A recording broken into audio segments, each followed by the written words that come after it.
Friends, இந்த கன்னிமலை பயணத்திலே வந்து பார்த்திங்கன்னா இந்த மலை தான் வந்து லாஸ்ட் ஏற்றம். இதுக்கப்புறம் வந்து பார்த்திங்கன்னா நம்ம அந்த கோவிலுக்கு போயிடலாம்.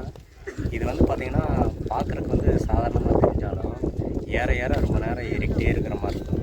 அப்படியே எறும்பு மாதிரி அப்படியே ஊறி பொறுமையாக போகணும். அதுங்க நடக்கும்போது வந்து பார்த்திங்கன்னா அப்படியே பின்னாடி வந்து இப்படி 2 சுண்டு சுண்டு அப்போ வந்து பார்த்திங்கன்னா ரொம்ப கவனமாக பிடிச்சி அப்படியே ஸ்பைடர்மேன் மாதிரி வந்து நம்ம மேலே ஏறி போகணும். அங்கே பாருங்களேன், காட்டுங்களேன், ஆனால் ஜூம் பண்ணி காட்டுங்களேன். எப்படி அப்படியே கீழேருந்து அப்படியே ஊறி மேலே போகிறாங்கன்னு பாருங்களேன். அதுக்கு அந்த பக்கம் வந்து பார்த்திங்கன்னா என்ன ஜூம் போகிறீங்களே, அதுக்கு அந்த பக்கம் வந்துங்க இந்த குமுளி, கேரளா குமுளியிலேருந்து ஜீப்பு வரும்.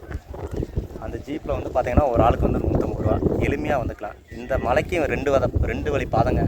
ஒன்று கம்பம் பழையங்குடியிலேருந்து நம்ம வந்து 6 கிலோமீட்டர் வந்து ட்ரெக்கிங் வரணும். அப்போ வந்து இந்த மாதிரி அட்வென்ச்சரெல்லாம் நம்ம பார்க்க முடியும். அங்கே கேரளா குமிளியிலேருந்து வரும்போது நம்ம ஜீப்பில் வந்து எளிமையாக வந்தோம்னா சூப்பராக போய் நம்ம பார்க்கலாங்க. சரிங்க ஃப்ரெண்ட்ஸ், இப்போ அந்த பிளேஸில் தான் நம்ம பயணம் பண்ண போகிறோம். வாங்க பார்ப்போம்.